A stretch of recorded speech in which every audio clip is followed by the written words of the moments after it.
अस्सलाम वालेकुम नाज़रीन, मैं हूं वसीम अली। आप देख रहे हैं चैनल न्यूज़ पॉइंट। नाज़रीन, पाकिस्तान के अंदर एक बार फिर जनरल इलेक्शन खड्डे लाइन लग गए हैं।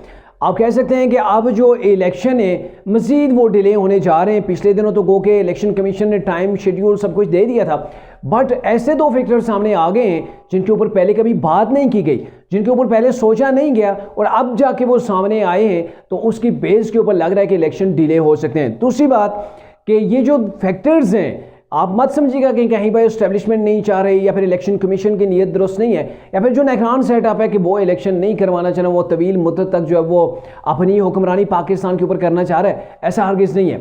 ये जो दो फैक्टर हैं इन तमाम सिनेरियो से जो बिल्कुल डिफरेंट है, क्या तफसील आपके सामने रखते हैं। लेकिन उससे पहले हमारी आपसे होगी गुजारिश कि अगर आपने अभी तक हमारे चैनल न्यूज़ पॉइंट को सब्सक्राइब नहीं किया तो काइंडली अभी हमारे चैनल को सब्सक्राइब कर लीजिए, बेल आइकन को जरूर प्रेस कीजिएगा। क्योंकि जो मैंने एनालिसिस चेक किया है अपने यूट्यूब चैनल का, तो लास्ट 28 डेज़ का, तो उसके अंदर हमारे जो वेवर्स हैं जो 90% है उन्होंने अभी तक हमारे चैनल को सब्सक्राइब नहीं किया हुआ, यानी कि उन लोगों तक हमारी वीडियोस पहुंच रही हैं लेकिन उन्होंने अभी तक हमारे चैनल को सब्सक्राइब नहीं किया। तो इसलिए मेरी आपसे रिक्वेस्ट है कि आप ये हमारे चैनल के ऊपर जो वो वीडियो देख रहे हैं तो काइंडली अभी हमारा ये चैनल भी सब्सक्राइब कर लीजिए। नाज़रीन, बढ़ते हैं आज के टॉपिक की जानिब। नाज़रीन, अल्लाह अल्लाह करके इलेक्शन वो करीब आ गए थे, टाइम भी दे दिया गया था, जनवरी के अंदर इलेक्शन होना थे।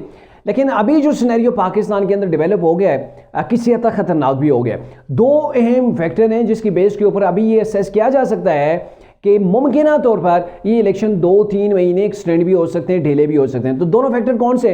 एक तो पाकिस्तान के अंदर दहशतगर्दी है और इससे भी बड़ा जो फैक्टर है वो है, चूंकि आपको पता है जनवरी का मिड होता है, वो विंटर्स होती हैं और पाकिस्तान के जो शुमाली इलाका जाते हैं, जो पहाड़ी इलाका जाते हैं, वहाँ पे स्नो होती है, बर्फ़ होती है। तो बर्फ़ के अंदर इलेक्शन के लिए अपना इलेक्शन कमीशन के लिए चैलेंज होगा कि कैसे वो इलेक्शन करवाते हैं। और जो दूसरी चीज़ है कि वहाँ पे इलेक्शन की कंपेन कैसे रन की जाएगी, कैसे वोटर जाएगा, कैसे वोट कास्ट की जाएगी। चूँकि आपको पता है KPK और बलूचिस्तान के बाज़ इलाके ऐसे हैं जहाँ कई फीट बर्फ़ होती है और बर्फ़ के अंदर इलेक्शन का इनेकाद इतना आसान नहीं होगा। और इसी के हवाले से पहले शाहिद खान अब्बासी ने और फिर जो सीनियर रहनुमा है मौलाना फजल रहमान साहब, उन्होंने भी इसका अंदिया दे दिया है कि भाई जनवरी के मिड के अंदर या जनवरी के लास्ट वीक के अंदर तो पीक के ऊपर होती है, ठंड होती है, बर्फ़ होती है। ठंड के अंदर तो मेरे ख्याल में फिर सर्वाइव हो जाएगा, लेकिन जब बर्फ़ होगी न इलेक्शन कंपेन उस तरीके से कोई रन कर पाएगा। जो शहरों से लोग होते हैं वो वोट कास्ट करने अपने अपने हल्के के अंदर जाते हैं तो उनके लिए भी प्रॉब्लम होगी। इलेक्शन कमीशन के लिए अपने तौर पर प्रॉब्लम होगी, उन्होंने सामान पहुँचाना होता है, रिजल्ट्स पहुँचाने होते हैं। तो स्नो के होते हुए आपको पता है काफ़ी डिफ़िकल्ट चीज़ है। और गुज़िश्ता साल ही बल्कि गुज़िश्ता साल से पहले जब मरी के अंदर, इनका ऐसे 2 साल कबल जो मरी के अंदर बर्फ़ हुई थी, कितने लोगों का इंतकाल हुआ था, ये सारी चीज़ें आपके सामने हैं। तो ऐसे हालात के अंदर पाकिस्तान के अंदर इलेक्शन का होना काफ़ी मुश्किल और मेरे ख्याल में एक बार फिर से जो है वो ये मामला इलेक्शन कमीशन सुप्रीम कोर्ट के अंदर भी जा सकते हैं। तमाम सियासी बड़ी जमातें मिल बैठ के कोई लाएमल भी इसके ऊपर जो है निकाल सकती हैं। चूँकि KPK और बलूचिस्तान के बहुत से अजला हैं जिनके अंदर जो है वो स्नो, हैवी स्नो पड़ती है।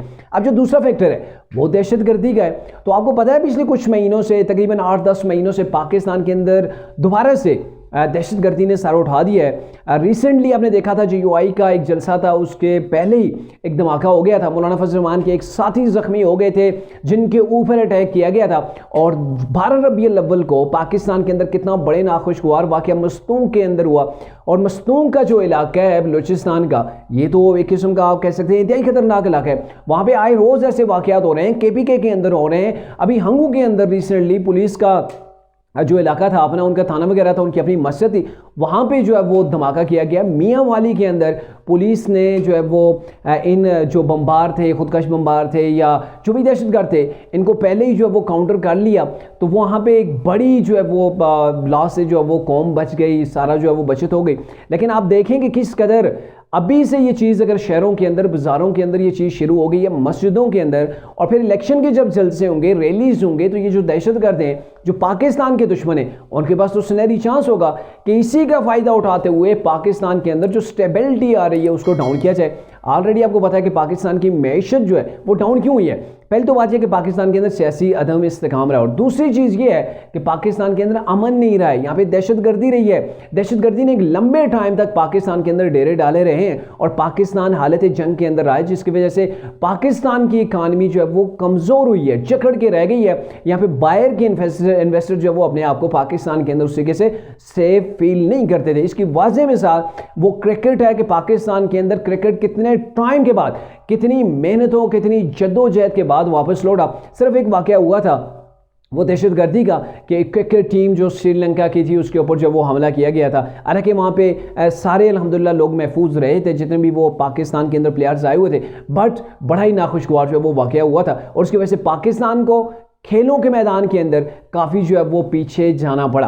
तो अब यही चीज़ है कि अब इलेक्शन आने जा रहे हैं, कैसे कंपेन की जाएगी। एक तरफ तो स्नो है और दूसरी जानब दहशतगर्दी है, और दहशतगर्दी के जो वाक़यात KPK के अंदर आपको पता है 2018 के जो इलेक्शन थे उसके अंदर बिलोर ख़ानदान ने कितने जनाजे अपने कंधों के ऊपर उठाए, उनके ख़ानदान को कैसे तहस नहस करके रख दिया इस इलेक्शन ने, और इलेक्शन के बीच जो दहशतगर्दी थी उसके अंदर ये सारे वाक़यात हुए हैं। तो अब पाकिस्तान इस कंडीशन के अंदर नहीं है कि फिर से अपने पॉलिटिशियंस के जनाजे उठाए, मासूम लोगों के जनाजे जो है वो उठाए जाएं।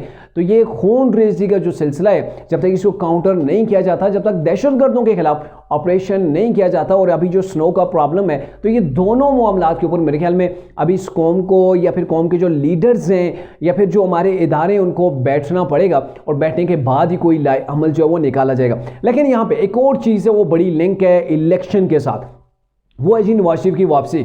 अगर नवाज शरीफ साहब को कहीं पर पता चलता है कि इलेक्शन डिले होने जा रहे हैं या फिर इनकी डेट एक्सटेंड हो जाएगी, तो मेरे ख्याल में वो भी क़याम जो है वो लंदन के अंदर तब्दील कर लेंगे। वो लंदन से वापस उस वक्त तक नहीं आएंगे, क्योंकि वो ये समझ रहे हैं कि जब इलेक्शन का एक जो है वो शेड्यूल हो गया है, सारी चीज़ें वाज़ेह हो जाएंगी, तभी मैं जाऊँगा इलेक्शन कंपेन के अंदर जाऊँ, ताकि डायरेक्टली पहले दिन से ही पार्टी को बूस्ट मिले, पार्टी की जो पावर है जो वो इंक्रीज़ हो जाए। अगर आप पहले आते हैं, कुछ अर्सा यहाँ पे रहते हैं, केसेस शुरू हो जाते हैं, तो इन चीज़ों के अंदर घुसने के बाद जो है वो आप उस तरीके से परफॉर्म नहीं कर पाते। आप डायरेक्टली आते हैं, आपको इलेक्शन के अंदर मौका मिलता है कंटेस्ट करने का, तो फिर वो थोड़ी सी एक डिफरेंट चीज़ होती है, आप आराम से जो है वो कंपेन कर सकते हैं। लेकिन अभी जो ये सिनेरियो डेवलप हो गया, मेरे ख्याल में इस चीज़ को मद्देनज़र रखते हुए मियाँ साहब अपनी पाकिस्तान के अंदर वापसी को उसके साथ लिंक करेंगे।